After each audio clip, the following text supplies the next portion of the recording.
श्री राधे, हरे कृष्ण, राधे राधे। श्रीमद् भगवत गीता का अध्याय 2 का श्लोक 19वां सुनाने जा रही हूँ, कृपया सुने। श्रीमद् भगवत गीता अत्यंत आनंददायी है, प्रेरणादायी है और सभी कष्टों से निवारण देने वाली है। इसलिए हमें गीता का पाठ प्रतिदिन सुनना और पढ़ना दोनों ही चाहिए। इसलिए सुने। यः एनं वेत्ति हन्तारं यः च एनं मन्यन्ते हतम् उभौ तौ न विजानीतः न अयं हन्ति न हन्यन्ते। जो व्यक्ति ये मानता है कि आत्मा मरने वाली है और जो मानता है कि आत्मा मारी जाती है, वे दोनों ही वास्तव में अज्ञानी हैं, आत्मा के वास्तविक स्वरूप को नहीं जानते हैं। क्योंकि आत्मा ना तो किसी को मारती है और ना ही किसी के द्वारा मारी जाती है।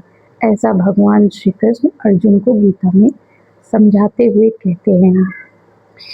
अब भावार्थ ये है कि इस श्लोक में भगवान अर्जुन को आत्मा का अमर होने का ज्ञान देते हैं।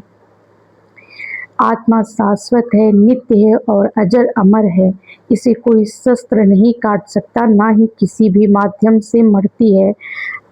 मृत्यु केवल भौतिक शरीर की होती है। जो लोग ये सोचते हैं कि उन्होंने किसी को मार दिया है या कोई मर गया है, वे केवल शरीर को ही सत्य मान रहे हैं, आत्मा को नहीं सत्य मान रहे हैं। क्योंकि आत्मा तो नश्वर है, नाशवान है। श्री कृष्ण कहते हैं कि आत्मा को कर्म करना मानते हैं, वे अज्ञानी मानते हैं कि आत्मा, मैंने शरीर को खत्म कर दिया तो मैंने आत्मा को मार दिया। ऐसा नहीं है। भगवान श्री कृष्ण कहते हैं कि जो आत्मा को कर्ता या कर्म मानते हैं, वे सर्वथा अज्ञानी हैं। आत्मा न कभी मरती है और ना ही किसी को मारती है। ये केवल एक शरीर से दूसरे शरीर में जाती है। इसलिए अर्जुन को शोक नहीं करना चाहिए। भगवान श्री कृष्ण कहते हैं कि हे अर्जुन, शोक मत करो, युद्ध करो। आत्मा नश्वर है, ना कोई आत्मा को मारता है, ना ही आत्मा किसी और को मारती है। आत्मा का बस एक शरीर से दूसरे शरीर से हटता है, मिलन होता है। इसी तरह प्रतिदिन श्लोक सुनने के लिए चैनल को सब्सक्राइब करें। श्री राधे, श्रीमन्नारायण।